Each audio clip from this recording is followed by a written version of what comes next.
ഇപ്പൊ ഉണക്കമുന്തിരിയുടെ കാര്യം പറഞ്ഞില്ലേ, അതുപോലെ ഇവിടെ അവൈലബിൾ ആയിട്ടുള്ളതാണ് പ്രൂൺസ്. പ്രൂൺസിന്റെ ജ്യൂസ്, അതായത് ഡിന്നർ നമുക്ക് ഉപേക്ഷിച്ചിട്ട് അതിന് പകരം പ്രൂൺസ് ജ്യൂസ് കുടിക്കുന്നത് കോൺസ്റ്റിപ്പേഷൻ ഒഴിവാക്കാൻ സഹായിക്കും.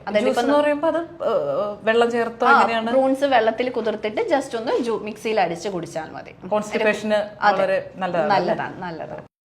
വളരെ കോമൺ ആയിട്ട് കാണുന്ന ഒരു പ്രശ്നം, എന്നാൽ ബഹുഭൂരിപക്ഷം ആളുകൾ ഒരു ഡോക്ടറെയൊക്കെ കൺസൾട്ട് ചെയ്യാനൊന്നും മെനക്കെടാത്തൊരു വിഷയമാണ് കോൺസ്റ്റിപ്പേഷൻ.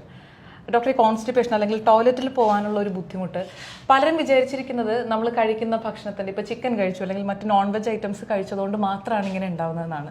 ഇതിനെക്കുറിച്ചൊന്ന് ഡീറ്റെയിൽ ആയിട്ട് പറയാം. ഡെയിലി ആക്ടിവിറ്റി, അതായത് രാവിലെ ഒരു പ്രോപ്പർ ഒരു ശോധന കിട്ടിയില്ലെങ്കിൽ അത് നമ്മുടെ ആ ഒരു ഫുൾ ഡേ ബാധിക്കുന്ന ഒരു കാര്യമാണ്. പൊതുവെ എല്ലാവരും പറഞ്ഞ് കേട്ടിട്ടുള്ള കാര്യമാണ്, നമുക്ക് രാവിലെ ഒരു ശോധന ഉണ്ടായില്ലെങ്കിൽ ആ ദിവസത്തെ ഫുൾ കാര്യങ്ങളും അവതാളത്തിലായി എന്നുള്ളത്. അപ്പോൾ അത് കുട്ടികൾ, വലിയവരിൽ മാത്രമല്ല കുട്ടികളിലും അത് വളരെ കോമൺ ആയിട്ട് കാണുന്ന ഒരു കാര്യമാണ്. എന്ന് പറഞ്ഞാൽ അതിൽ പല കാരണങ്ങളുണ്ട്. നമ്മുടെ ഇപ്പോഴത്തെ ജീവിതശൈലി, ഇരുന്നു കൊണ്ടുള്ള ജോലി, വ്യായാമമില്ലായ്മ, പിന്നെ ആഹാരത്തിൻ്റെ വ്യത്യാസങ്ങൾ, ഇതെല്ലാം കാരണങ്ങളാണ്. അപ്പോൾ ഈ മലബന്ധം അല്ലെങ്കിൽ കോൺസ്റ്റിപ്പേഷൻ അനുഭവിക്കുന്ന മിക്കവരുടെയും ഒരു ബുദ്ധിമുട്ടെന്ന് പറഞ്ഞാൽ വയറ് വീർപ്പ്, അല്ലെങ്കിൽ നെഞ്ചെരിച്ചിൽ, തലവേദന, ഈ ജലദോഷം പോലും കോൺസ്റ്റിപ്പേഷന്റെ ഭാഗമായിട്ട് വരും. വിട്ടുമാറാതെ ഉള്ള ജലദോഷമോ അലർജി പോലുള്ളതോ ഒക്കെ ഇതിന്റെ ഭാഗമായിട്ടുണ്ട്. പിന്നെ വർക്കിൽ കോൺസെൻട്രേറ്റ് ചെയ്യാൻ പറ്റാതിരിക്കുക, അതായത് ഈ തലവേദന പോലുള്ള ബുദ്ധിമുട്ടുകൾ വരുമ്പോൾ നമുക്ക് സ്വാഭാവികമായിട്ട് നമ്മുടെ ജോലിയിൽ കോൺസെൻട്രേറ്റ് ചെയ്യാൻ പറ്റാതെ ഇരിക്കും. അപ്പോൾ ഇതെല്ലാം ഈ കോൺസ്റ്റിപ്പേഷന്റെ ബുദ്ധിമുട്ടുകൾ ആയിട്ട് വരുന്ന ഘടകങ്ങളാണ്. പിന്നെ ഇത് നമ്മൾ പ്രോപ്പറായിട്ട് കോൺസ്റ്റിപ്പേഷൻ കൺട്രോൾ ചെയ്യുക, അല്ലെങ്കിൽ അതിനൊരു പ്രോപ്പർ ട്രീറ്റ്മെൻറ്റ് കൊടുത്തില്ല എങ്കിൽ വരുന്നതെന്ന് പറഞ്ഞാൽ അത് ഫിഷറിലേക്കും അല്ലെങ്കിൽ പൈൽസ് പോലുള്ള ബുദ്ധിമുട്ടുകളിലേക്കും ഫിസ്റ്റുലയിലേക്കും ഒക്കെ ചെന്ന് എത്താവുന്നതാണ്. അതുകൊണ്ട് അത് പ്രോപ്പറായിട്ട് നമ്മൾ ഇതിനെന്തൊക്കെ കെയർ ആവശ്യമുണ്ടോ അതെല്ലാം തീർച്ചയായും ചെയ്യേണ്ടതാണ്. അതായത് നിസ്സാരമാണെന്നോ വളരെ കോമൺ ആണെന്നോ വിചാരിച്ച് തള്ളിക്കളയേണ്ട ഒരു പ്രശ്നമല്ല. അല്ല.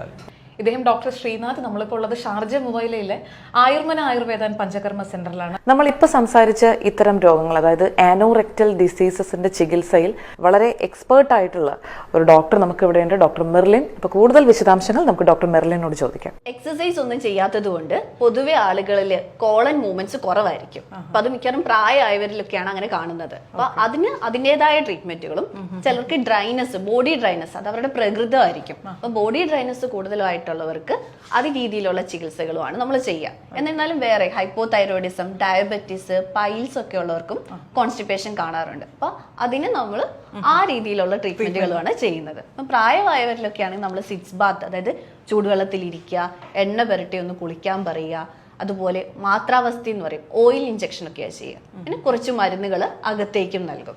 എന്നിരുന്നാൽ കുഞ്ഞു കുട്ടികൾ, ഇപ്പൊ കൂടുതൽ കുഞ്ഞു കുട്ടികൾ, ഇപ്പം വലിയ ആളുകളിൽ മാത്രമല്ല ചെറിയ കുട്ടികളിലും സാധാരണ കണ്ടുവരുന്ന ഒരു പ്രശ്നമാണ്. അപ്പൊ അവരെ ട്രീറ്റ് ചെയ്യുന്നത് വേറെ രീതിയിലായിരിക്കും. അതെ, അവരുടെ ആ ഒരു ലൈഫ് സ്റ്റൈൽ നമ്മൾ കുറച്ചൊക്കെ ഒന്ന് ഫുഡിലൂടെ ചേഞ്ച് ചെയ്യും. അതിനുശേഷം എണ്ണ പുരട്ടി, മിക്കവാറും നേവൽ ഏരിയയിൽ നന്നായിട്ട് എണ്ണ പുരട്ടുകയും അവിടെ ആ പൊക്കിളിന് ചുറ്റും, അതിനൊപ്പം പഞ്ഞിയിൽ മുക്കി ആ ഭാഗത്തേക്ക്, ഏനൽ ഭാഗത്തേക്ക് തൈലങ്ങൾ വെക്കുകയും ചെയ്യും. അപ്പൊ അവർക്ക് ആ ഒരു ഡ്രൈനസ് കുറയുകയും നല്ല എഫക്റ്റീവ് ആണ്. അത് ഡെയിലി ഒന്നും ചെയ്യേണ്ട കാര്യവും ഇല്ല. ആദ്യത്തെ ഒരു 3 ദിവസം അടുപ്പിച്ച് ചെയ്യുക, പിന്നെ ആഴ്ചയിൽ ഒന്നെന്നുള്ള രീതിയിൽ 1 മാസം കൊണ്ട് തന്നെ നമുക്ക് പൂർണ്ണമായിട്ടും കുട്ടികളുടെ ഭേദമാകാറുണ്ട്.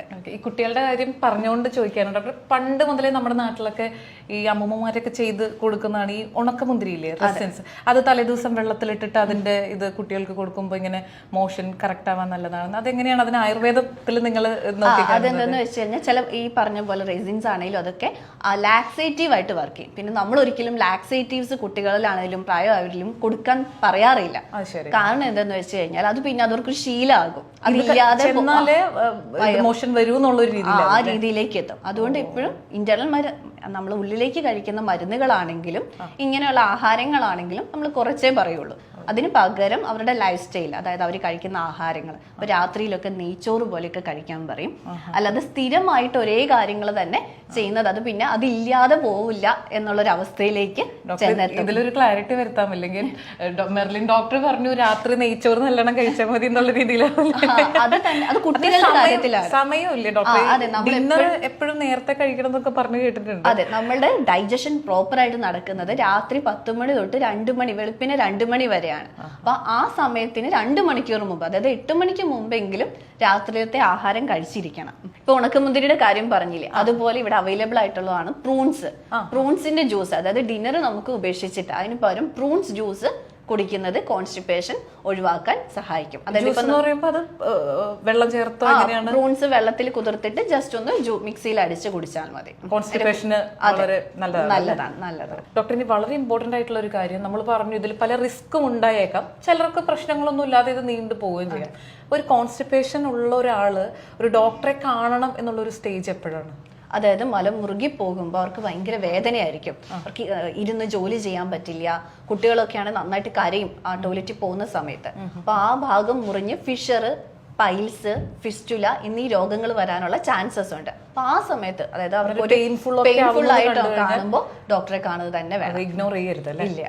ഇവിടെ കൂടുതലായിട്ടും നമ്മൾ ഇങ്ങനത്തെ പ്രശ്നങ്ങൾ വരുന്നവരെ ആ ഒരു മസാജ് പോലെ ചെയ്ത് ആ ഡ്രൈനെസ് കുറയ്ക്കുകയും ഏനൽ ഡൈലേഷൻ എന്ന് പറയും, ആ ഭാഗം ചുരുങ്ങിപ്പോയ ഭാഗം ഒന്ന് വികസിച്ച് കൊടുക്കുന്ന രീതിയിലുള്ള ഏനൽ ഡൈലേഷനും മാത്രാവസ്ഥ എന്ന് പറഞ്ഞ ട്രീറ്റ്മെന്റുമാണ് കൂടുതലായിട്ടും ചെയ്യുന്നത്. അതൊരു 3 സെഷൻസ് എടുക്കുമ്പോൾ തന്നെ പൂർണ്ണമായിട്ടും അവർക്ക് ഭേദമാകാറുണ്ട്. ഡോക്ടർ ഇപ്പോൾ പറഞ്ഞതുപോലെ ഈ ഒരു പ്രശ്നത്തിന് മാത്രമല്ല കേട്ടോ, മറ്റ് എന്ത് ആരോഗ്യ പ്രശ്നങ്ങൾക്കുള്ള ഏറ്റവും ഓതന്റിക് ആയിട്ടുള്ള ആയുർവേദ ട്രീറ്റ്മെന്റ് ആണ് ആയുർമന പ്രൊവൈഡ് ചെയ്യുന്നതെന്ന് അറിയാലോ. ഇതിപ്പോൾ ഷാർജ ന്യൂ മുവൈലയിലുള്ള ബ്രാഞ്ചാണ്. ഇതുപോലെ ദുബായ് സിലിക്കൺ ഒയാസിസിലും ഇവരുടെ ബ്രാഞ്ച് ഉണ്ട്. അവിടെ ഹോമിയോപ്പതിയും സ്റ്റാർട്ട് ചെയ്തിട്ടുണ്ട്. ഇനി അധികം വൈകാതെ അജ്മാനിലും വരാൻ പോവാണ് ആയുർമന ആയുർവേദ ആൻഡ് പഞ്ചകർമ്മ സെന്റർ. ഇൻഷുറൻസിന്റെ കാര്യത്തിലൊന്നും ടെൻഷൻ വേണ്ട കേട്ടോ. റീഇംബേഴ്സ്മെന്റ് ബേസിസിൽ ഓൾമോസ്റ്റ് എല്ലാ ഇൻഷുറൻസ് കാർഡുകളും ഇവിടെ ആക്സെപ്റ്റ് ചെയ്യും. കൂടുതൽ വിവരങ്ങൾക്ക് ഈ കാണുന്ന നമ്പറിൽ കോൺടാക്ട് ചെയ്യാം.